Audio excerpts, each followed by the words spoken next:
Welcome, everybody, to the Do Nothing Project for Sunday, October 25th. It's good to be here with you. I'm in the basement. Put this thing up behind me, not properly. Try to make it look, I don't know, more of something. But I won't do too much to threaten the Do Nothing spirit. If you've never been to the Do Nothing Project before, very important to keep the expectations low. Almost nothing happens here. And tonight in particular, we're going to do nothing as part of a new Halloween tradition. So I'll say more about that in a second. But first, just want to thank everybody, all the regulars and new folks as well. The way I have it positioned, I can't really see the comments so well. I have to kind of get closer. My eyes aren't the best, but just psyched to be here. I can see the blue, so I know Andrew's moderating over there. So that's sweet. Okay, so what are we going to do tonight? So basically, this 25-minute sit that we do, you can do any meditation you want. You can just sit around and doodle. You don't have to do anything whatsoever. That's the point. But different people, usually me, come on and will guide something. And today I wanted to do something. Well, I mentioned last week that I was going to do something on body flow, on meditating on the body. And I thought of basically my favorite meditation. I mean, there's different words for different kinds of experiences that happen in meditation for different techniques. But the one that when I think of what we're going to do tonight, the word that I think of is transverberation, which is a strange word that requires a little bit of context. So, and the context is in the 18th century. You guys have probably heard of Teresa de Ávila. She's a very famous Catholic mystic. She was a nun, Carmelite. She kind of was a revolutionary within the Carmelite order. She was a nun, and then she started to do a lot of writings that ended up being extremely important in the Catholic Church. Eventually, she became a saint, and eventually a really huge reformer within the church. She's kind of one of those classic mystics that didn't just have really interesting states of consciousness. She also made big changes in the world around her for the better. Anyway, she and she's kind of a well-known among consciousness aficionados. People are into altered states because she wrote a book called Interior Castle, a bunch of books that kind of describe different states of consciousness, different states of mystical union. Her paradigm, because she was Catholic, was like all God all the time, but for her it was about the soul's union with the divine. And she described in quite precise detail these particular stages. So for that reason, her books, even now, are still quite popular with seekers, even outside the Catholic tradition. Anyway, one of the and it's actually fascinating. The story of the whole discussion around stages of consciousness, stages of purification and insight and illumination and union is fascinating. It's something I spent a lot of time researching, and at some point we'll do something about that, because I think that, even though it sounds very exotic, I think that there are ways to think about those stages as being actually showing up in everyone's life, no matter whether you're meditatively inclined or contemplatively inclined or not. There's sort of these terrains that come around and around in human life. And so I definitely we'll talk more about that at some point, or we'll do something, but it's verging a little too much on something. It sounds a little too much like something for our intention of doing nothing. But the something I did want to talk about, or the something that's almost a nothing, is this idea of transverberation. So according to her autobiography, there was this sort of moment, she was deep into meditation, I think, and she had this vision of a cherub or an angel spearing her heart. And this incredible, it was a harbinger of this transformation that she ended up undergoing, where she eventually, in her words, she kind of marriage with God, a sense of just like continually being connected to the divine, or whatever your paradigm for that is. And I first heard someone talking about transverberation was actually Shinzen at a retreat. He talked about it as an experience of real body surrender, of completely opening the body and allowing the world to kind of move through that. In other words, a kind of deep experience of equanimity. And I realized when he was talking about it, this was actually a very common experience for me when I would meditate. And it wasn't necessarily that exotic. There's a way in which you can just completely open yourself to experience where it feels like, in my experience, it kind of feels like like sort of sensory experiences moving forward, like the flow of sensations and sounds, and my awareness is somehow moving back, and it's a sense of just the world moving through you. So that's kind of what we're after this Halloween edition, and my invitation in the Halloween thing is to if you're into it, just try to get into it. Like, have fun with it. Try to feel like, be sincere. What might it be like? The idea is to wear your Teresa de Avila, even if you're a stone cold atheist. That's cool. Wear your Avila costume on the inside tonight, and kind of practice what it might be like to completely completely surrender your body, meaning opening up anywhere where there's rigidity, anywhere there's contraction, just really continually coming back to this opening, and trying to stay clear inside that opening. And so we can give ourselves this 21st century flavor. I mean, who knows? Of course, there's nothing whatsoever to do with probably Teresa's experience, and that could all be interpreted through some Christian lens. But who cares? It's Halloween. This is what we're gonna do, or totally ignore me. That's always a possibility. So let's do it. 8:09. Do this for 25 minutes. I had an idea for a little loving kindness thing at the end that fits in too. So we'll finish around 8:35.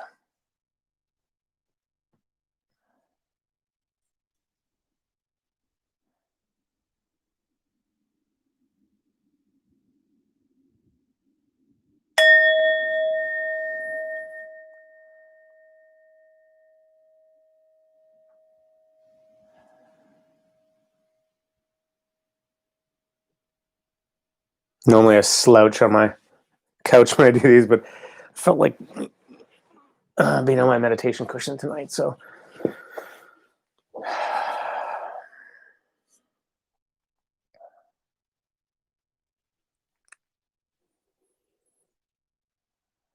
all right, so let yourself get settled here.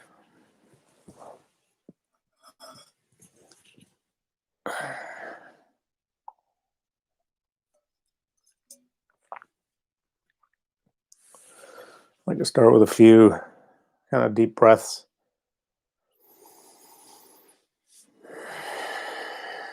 Just taking the breath is there's almost this calibration that happens. It's sort of like that's where I'm taking my own internal temperature. I can see there's a bit of tightness here, or there's a bit of rigidity there. So I kind of breathe in, and then as I breathe out, I just deliberately take a few moments to soften the forehead and the jaw and the shoulders.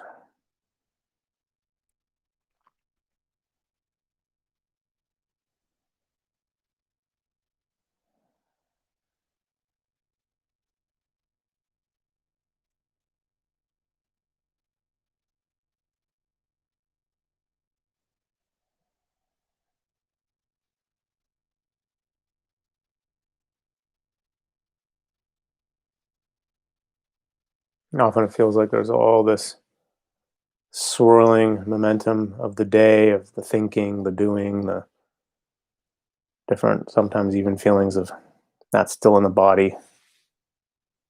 And this is the stop on a dime. Not trying to stop any of that stuff. You stop, your physical form stops. You get still, but the momentum is still sort of inside us a bit. But can you get utterly still here? And we'll connect to the equanimity piece, which is so important for this practice, which is this thing of allowing. So allowing all the imperfections in your environment. You know, there might be sounds and be neighbors next door, or who knows what. Just let all that be there, and in the same way, whatever thoughts you got going on, whether you're into this idea or not into it, whatever body feelings, just let it all be there.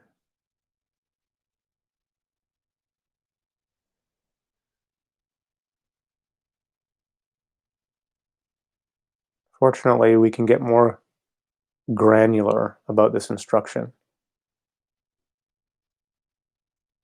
This is the equanimity piece, like the foundation in my mind of any meditation practice, as important or more important than concentration.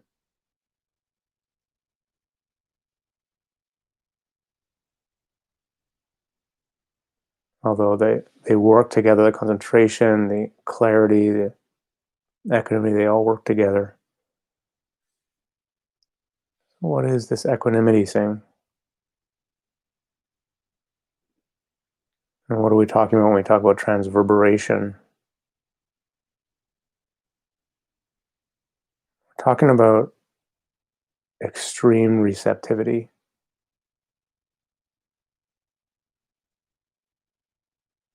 See if you can feel the warmth of your body. Sort of the throb of it. I don't know how else to describe it. You often feel that in the hands, or sort of a warm, maybe a tingling or warmth in the hands. But if you get really close to it, it can almost feel like you can feel the blood in it. And in the same way,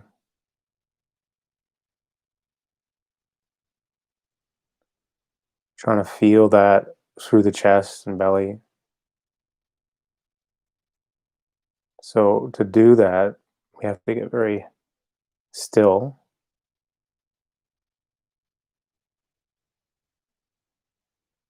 and patient and curious about how subtle are the sensations we can feel in the body.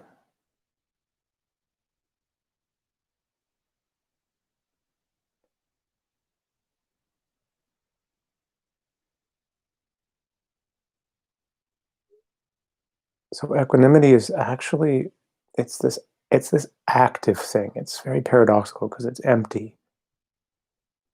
The activeness is a kind of like a loosening or a letting go. So how soft can you get while still maintaining your spine? How totally surrendered can you get in the body and the arms so that you feel that just ever so subtly, you feel that the throb or the warmth of the body a little more. It's almost like you're deliberately opening up all your pores, if such a thing were possible. And you're relaxing back into a kind of sauna or bath.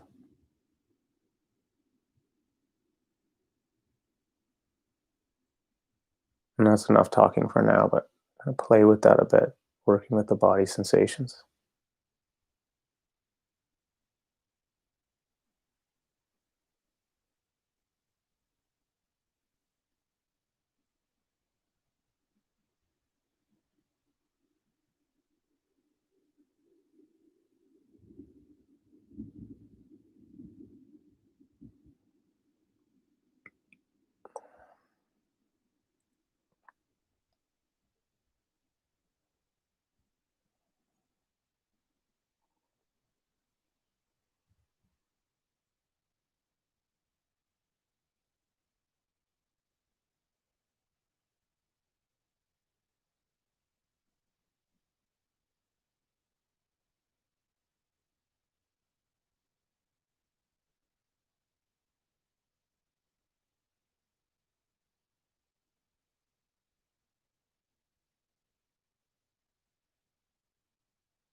So this is this thing about getting totally smooth, kind of frictionless.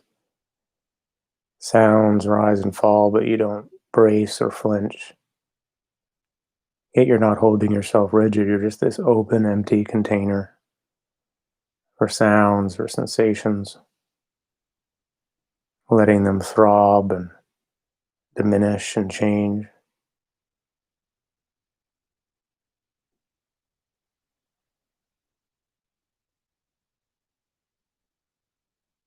And then if you need a little more structure, of course, you can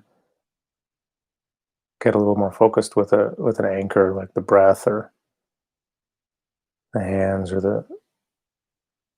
the seat under, the cushion under your seat, or the air on your skin, or you can keep it wide open in general.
And so there's this kind of inquiry part of this is,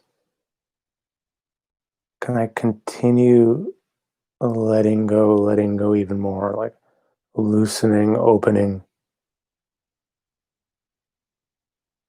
How much can I surrender in my body while still keeping the spine up and keeping the awareness present?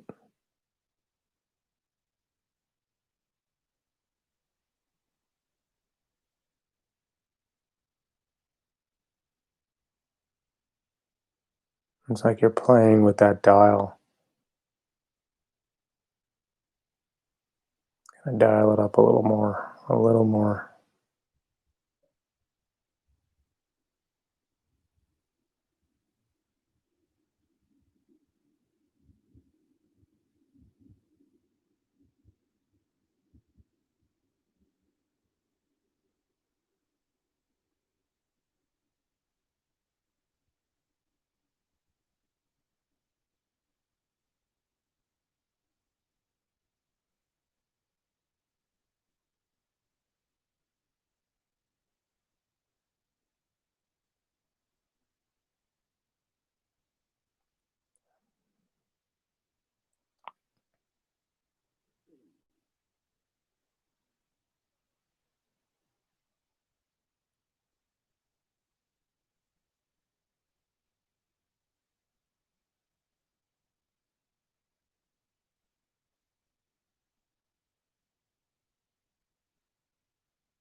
Sort of like your whole body's breathing.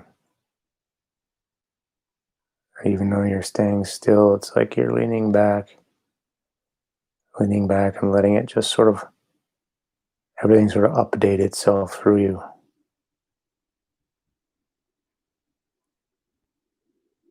Of course, you might just be paying attention to your breath. That's cool too. If none of this is landing, it doesn't matter. You could be a equanimous, let that float right through too. Just playing with this equanimity dial, playing with transverberation, letting the flow of sensory experience pass through you without any interference.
And what comes up in the meditation, sensations, feelings,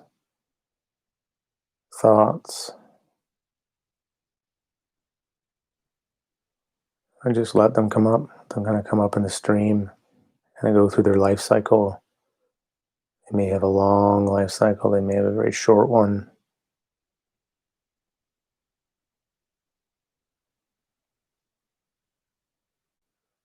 It's all about the opening, letting them burn themselves clean.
Opening out your hearing, opening out your feeling, so much so that it's almost like what's under hearing, what's under feeling.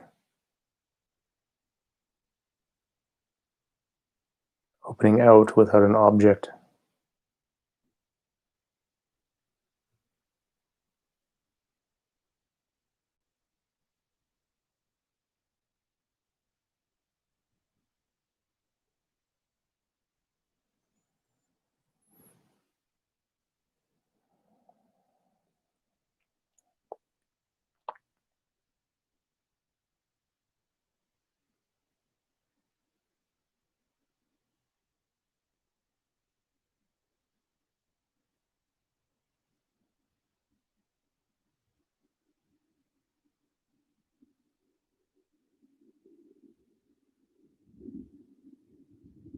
And letting the meditation meditate you, letting go of any control.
Okay, good. All right, so let's reincarnate here in the last few minutes. And keeping with the Halloween theme, we'll do a little deity yoga practice, which is actually like a Buddhist Indian thing. Basically, it's about think of some quality that you want to embody now as you come back into your life. And it may be steadiness, it might be compassion, strength, openness. And the one way to do this is to think about an actual person, like real or mythical, or who has in their embodiment that they sort of model this quality in a way you like. Maybe it's someone, a friend you know, who's just super solid and earthy, and you just pretend to be that friend and exuding that solidness and earthiness. Or it's Teresa de Ávila, and it's the compassion, famously compassionate that you want to channel, or it's the Buddha's utter calmness, or something else, Oprah Winfrey's friendliness, big, smiley presence.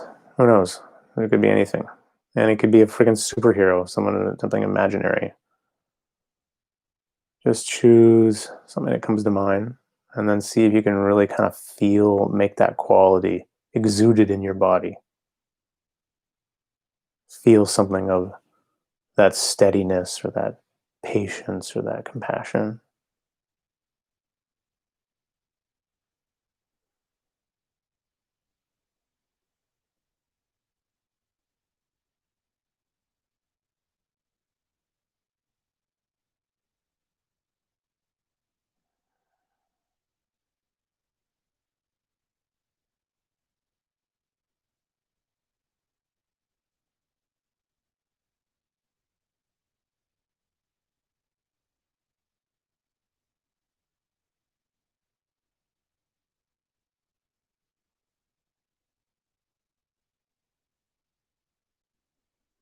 And the concentration part of the practice comes with, you kind of lose touch with it, and then you just re-evoke the quality and see if you can get clear about how you're feeling it. And it's more an intention than anything else. Holding the direction.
That's what you're coming home to.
Nice, Andrew.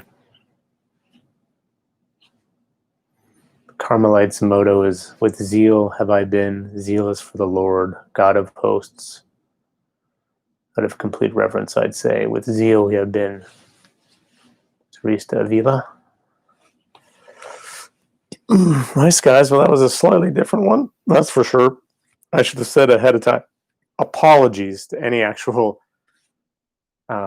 Teresa de Ávila experts, because I'm sure I butchered her history, and I know, this, it was just more of a departure point to connect to this body flow surrender experience, which is so pretty common in meditation.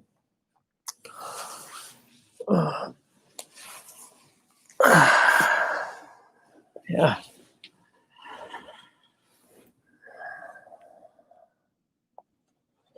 Let's see how you guys are doing here. Lauren channeled the sloth. Good call. Some appreciative comments from Angie and Courtney, Johnny. Susan, happy Halloween. We canceled Halloween in Toronto. I mean, it's like that in your town, but bummer. Makes sense. Hassan, thank you. Deb, Kristen, Melissa,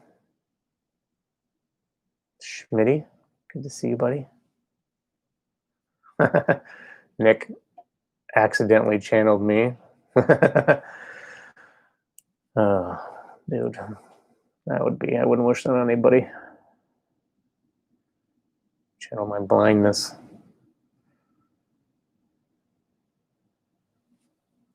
Jack, you like the practice? Sweet. Opening the pores, and you like that? Okay.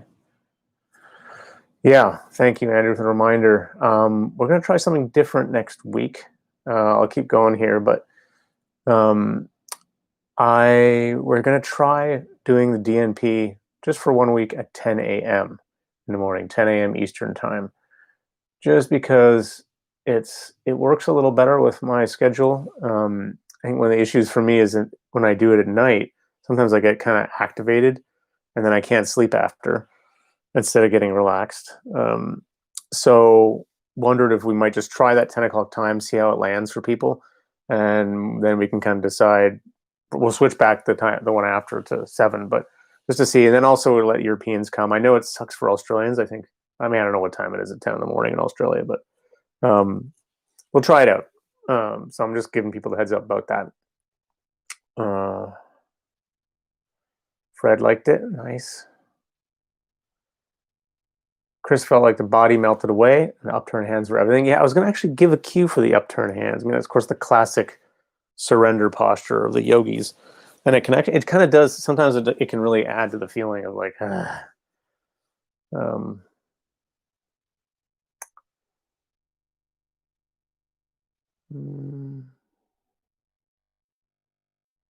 Siobhan said her mom raised her with Therese learnings. No worries.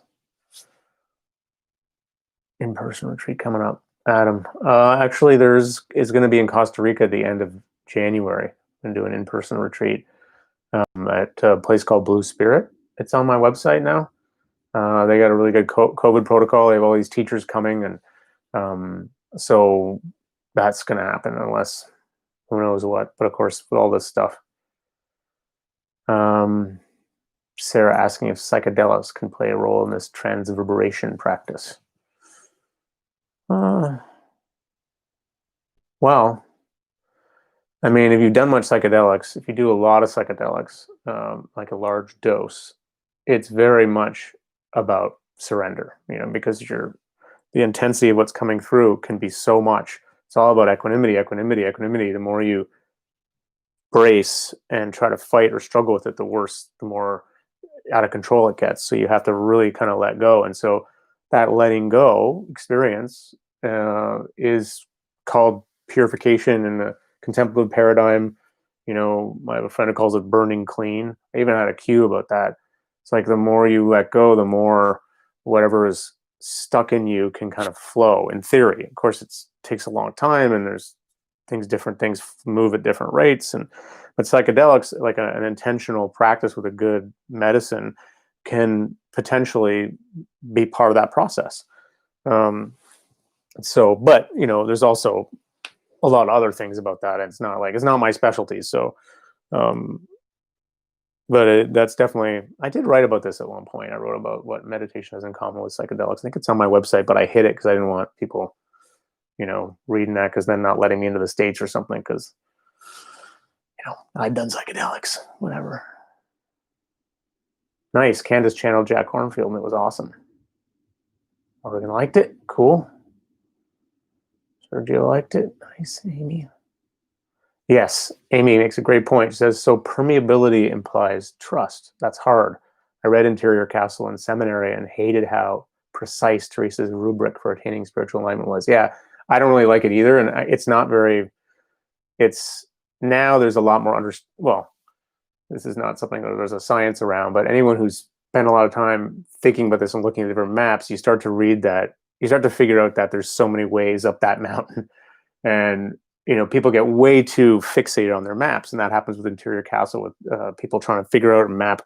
This is happening to me. Is this happening? Does this happen to her? Is this happening to me? And it doesn't work that way. There are kind of very loose terrains of big breakthroughs and then of challenging periods and then of like equanimity that you could say that they're there in all the maps, and arguably.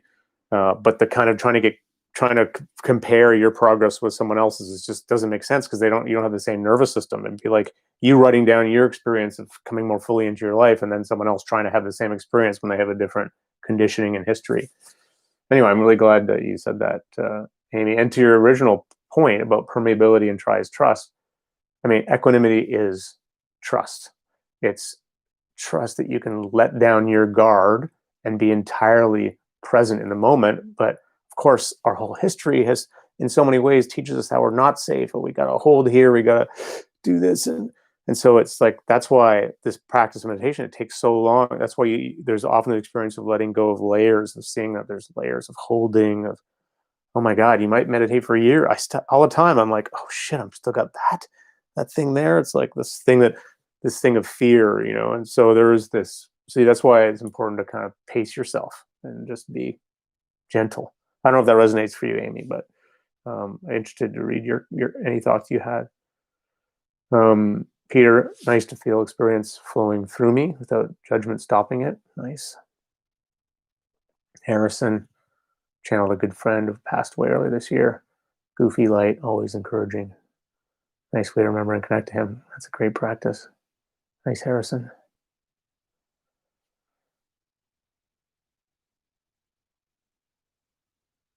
Yeah, Amy, about the trust. Etc. Okay, so people are into the 10 a.m. trial, but I'm sure there's people who are like, no, I don't like that. Schmitty opening body sensation. Nice. I know it's October 26th. It's the next do nothing. The Halloween's actually Saturday, but this is the only do nothing practice pre-Halloween. This is the closest to Halloween before. Megan won't be joining. Sorry to hear that. So Melissa feeling the reverberations in her heart. Rick saying sometimes beams into the gravity on the hands and knees instead of breath. Yeah, it's a good object.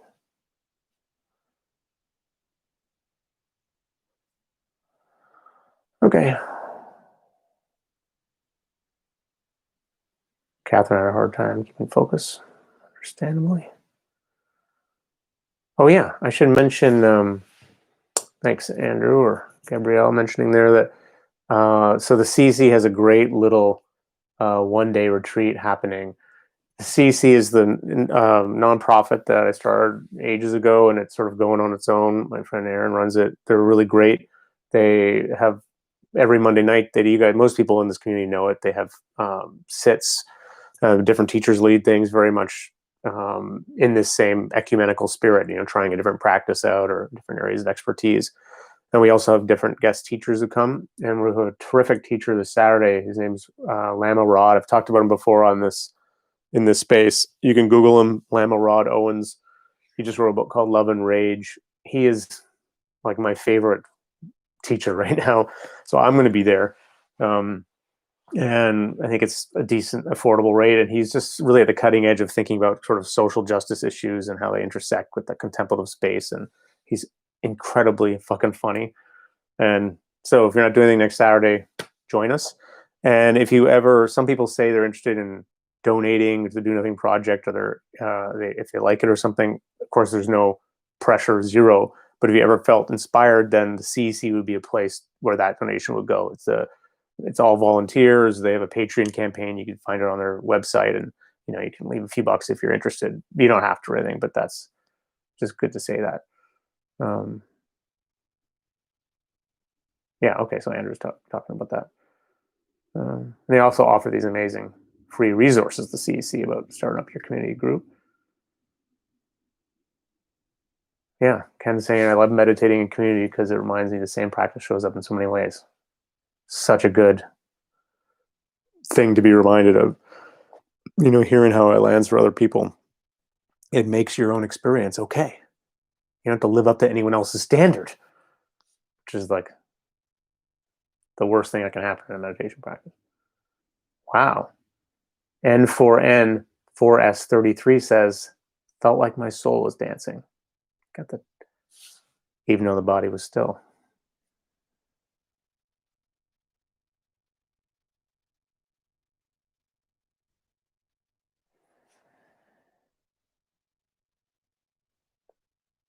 Hey, Muskran from India. Tina says she likes Lamarad. All right, friends. Looks like that's the end of the Do Nothing project for October 25th.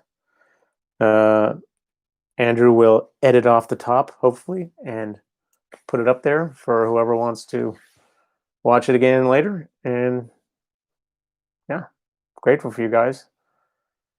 Love seeing all the names here in your comments.